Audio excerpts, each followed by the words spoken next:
Hi there, friends. Hope your new year is going smooth and easy.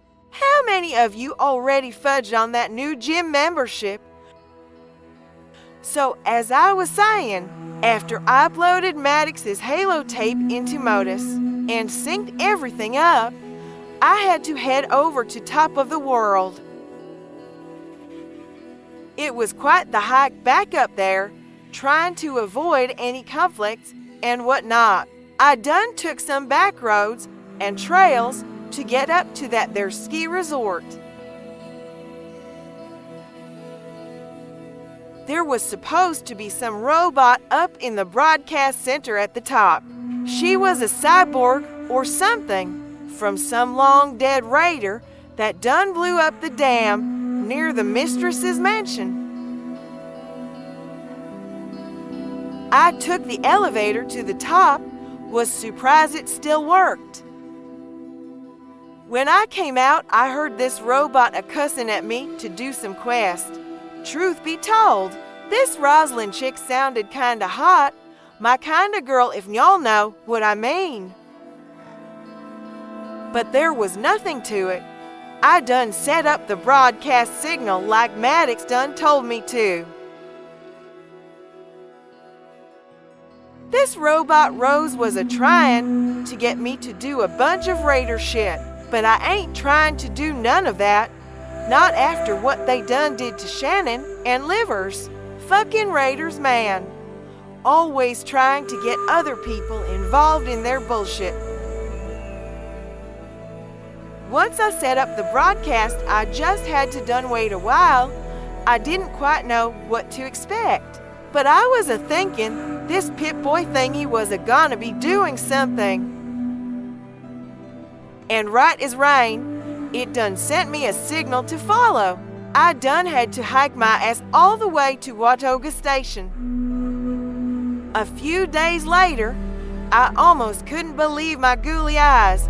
There he was, this ghoul motherfucker we'd been a-looking for weeks now. Let me tell y'all about Cooper Howard, besides being a ghouled up ex-actor, whose wife done fucked all y'all vault dwellers. He is one of the most notorious killers around the greater Los Angeles area, respected and feared for his deadly marksmanship and unscrupulous beliefs. He was also a prick cocksucker who done made me glad I chose a man-free lifestyle. But seeing we all had our reasons to be disgruntled about losing our friends, homes, and families, he done came here to recruit bounty hunters to Ohio. He told me to done meet him in front of y'all's vault in 2 weeks.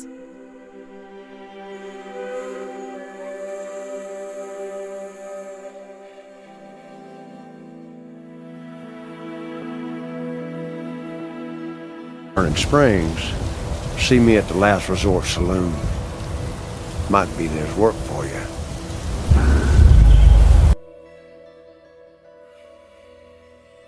So off I done fucked.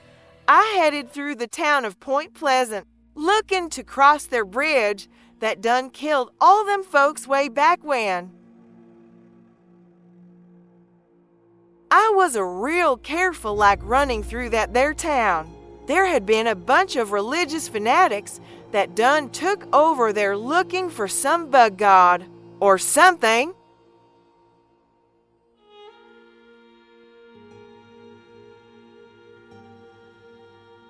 I done crossed that there bridge without incident.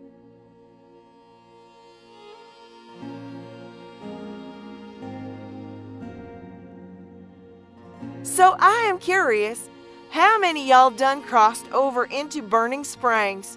What did y'all think about it? I was nervous excited to see what lay ahead this side of the bridge, not really knowing what to expect.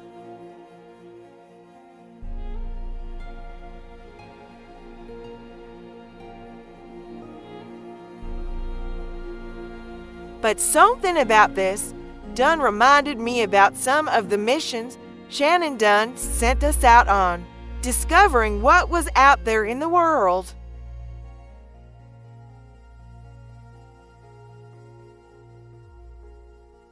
I headed up a long and winding hill, which is where I saw some dead cultists. They looked like they were fighting their way up to the top. But when I rounded one of their bends, I saw what was gonna become a normal sight in these parts. The soil had been contaminated by all this rust, which was a toxic dust and water contamination from a Braxidine chemical. But when I done neared the top of the hill, there was a good-sized fort up there. I heard some rustling about going on. Seeing that someone wasn't to please, I was crossing through their home and whatnot. All in all, I really liked some of the structures they done built in here. Some of them were real thoughtful-like. Lots of detail, even if the landscape was pretty barren and all. I was excited to get onto Highway Town and meet up with Coop. Not wanting to ruin the main quest for y'all, I'll done skip this part. I headed over the hill yonder to Highway Town to see if I could meet up with Coop and tell him about Radiant Hills. Being real honest with y'all, I didn't care too much for Coop Howard. Heard he was also starring in some TV show on Amazon or something. Heard the sets were cool, but the story and acting were pretty mid. I got to missing milepost 0. All this dust and depressing-ass landscape got me a longing for a Brahmin run around Skyline Valley. But there I go a-rambling on again. But I finally found this Highway Town. There are lots of folks in here, but none too friendly. I had a good look around the place to see all the goings-on. There was a tribute to some mechanic feller at the entrance, but most folks round here looked like they were a-suffering, like Americans in the mid-2020s. Guessing that would make me not so friendly as well. Looked like the merchants were doing pretty good here with their overinflated prices. I found Coop right where he said he would be. I tried telling him about Radiant Hills and Maddox, and that we could use his help up in their parts. But he said he done wanted to test me out first on one of his little bounty hunt expeditions.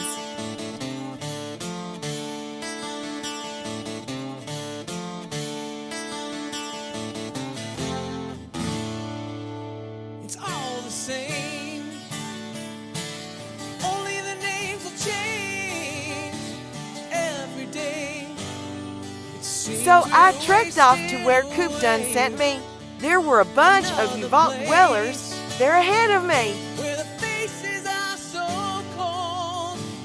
These enemies were no joke, and guessing from things to come, they are all here to stay. Thinking Bethesda thinks harder, more challenging boss fights makes this more fun. Guessing they didn't listen to the feedback from Dweller Must Die. The loot drops weren't half bad most of the time.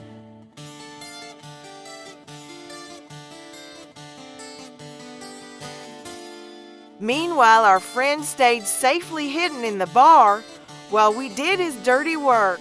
The Lucas Costa of Ghoulies. Must be nice. Guessing we'll be beating our heads against the wall a while longer waiting on 5.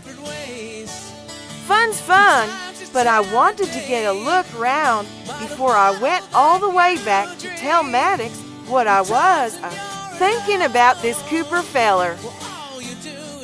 And after a couple of real serious battles with some rust raiders round various parts, I done stumbled across the best thing I saw in all of Burning Springs. I mean to tell y'all, they had done built a sleazy's here. This one was a museum dedicated to Generation X and all their drugs and music and shit. This old feller done rambled on about how his was the greatest generation and asked me if and I knew what a stick shift was.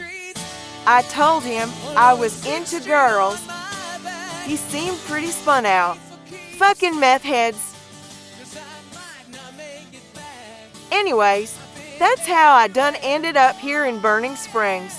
I would be heading back to the bunker in Harper's pretty soon, then report back to Maddox about this Coop feller. All in all, I gotta say the main quest was alright. The headhunts are a little pricey, but often enough people show up they can be fun. What y'all think about the new update and season? Let me know in the comments. Now y'all had some questions for Chunky, so I thought I'd take a few minutes and answer 'em for y'all. Chunky, what's that Fallout 4 outfit I see your character in a lot? Thinking you must mean the Wasteland Rags outfit that Cricket is wearing. I used the hood for the Bilbo character in The Hobbit 76. So the outfit is pretty easy to get. The White Springs faction vendors have it, and you can find it all around the map pretty easily. The hood is a pretty tough find.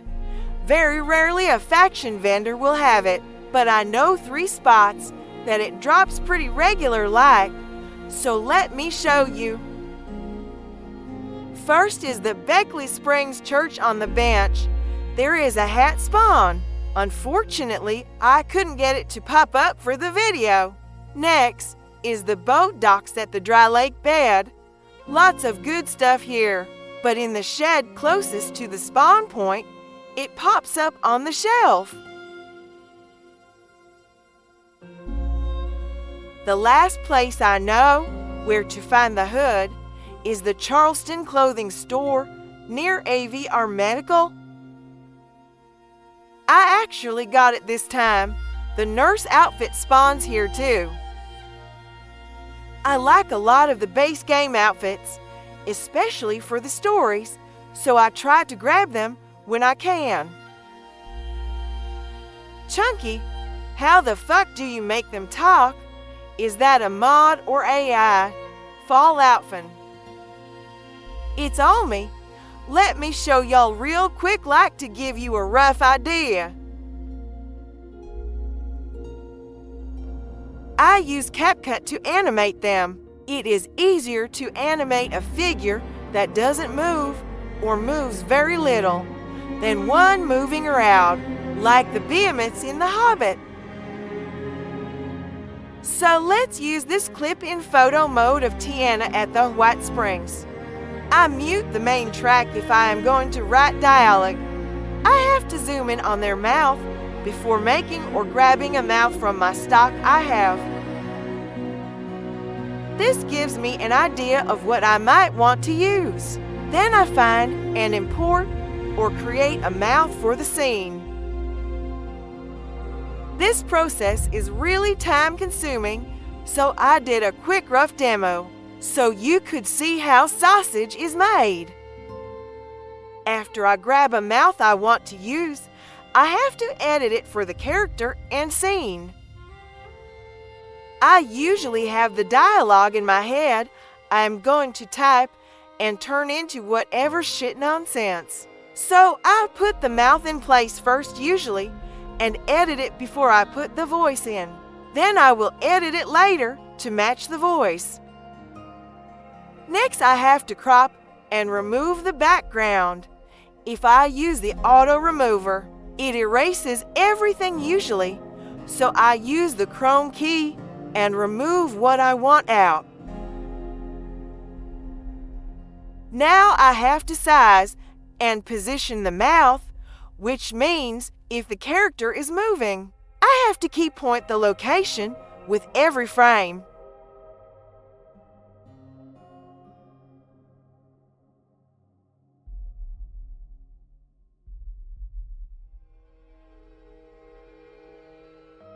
takes a long time if the character is moving. This is why I use a lot of still shots when I have dialogue, like in Sleazy's for the testimonials, or when I make Tiana say shit.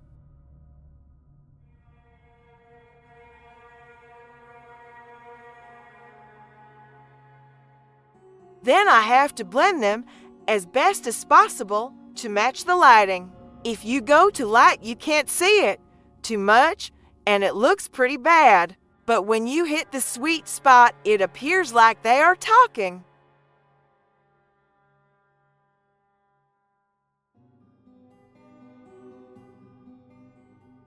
Again, this is a real quick demo. Normally I put a lot more time into each edit.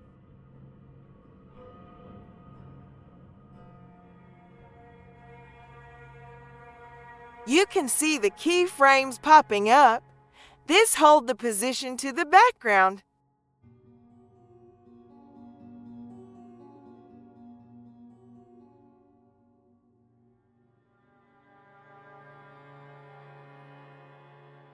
I'll speed up the duplication, but once it is all together and in position, then I will add the dialogue. In the case of The Hobbit, I matched the mouths to the dialogue soundtrack, which took longer.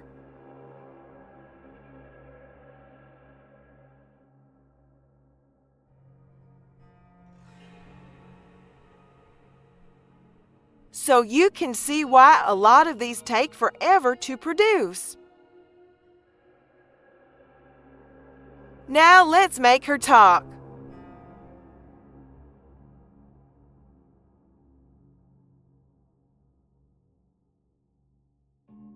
Everything I do is typed in by hand and converted to text-to-speech. One downside to CapCut is that every time they update, it messes up your favorites and saves. Then they are always trying to sell you more shit and their AI. For Tiana's voice, I use the Hillbilly Girl Pam with a filter. I then edit it in post so it has its own sound, but this is the idea here. The interface is pretty user-friendly, kinda like old school GarageBand.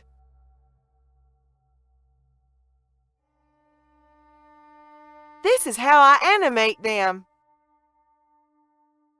Once I get the voice filter I want and effects applied, I have to make sure everything lines up and looks decent.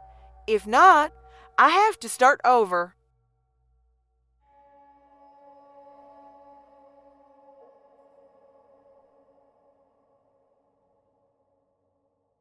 You can see I'm blasting through this pretty quickly. Usually this takes much longer.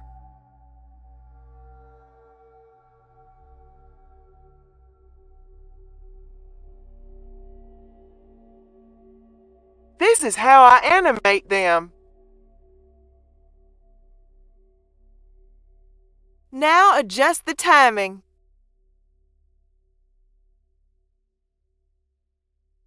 I have to line the mouth with the audio so it fits the time frame.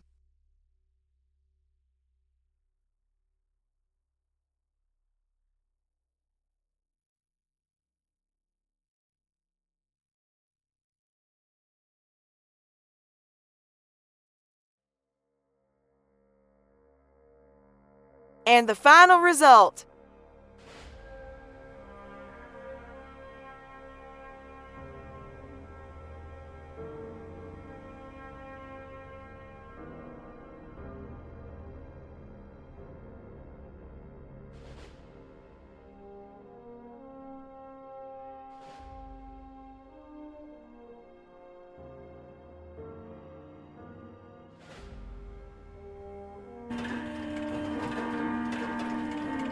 So the final result ends up like this. See, I can talk now.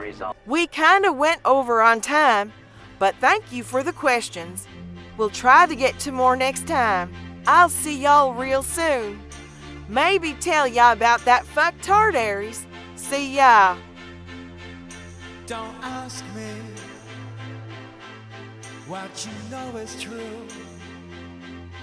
Don't have to tell you I love your precious heart. I was standing, you were there. Two worlds collided, and they could never tear us apart.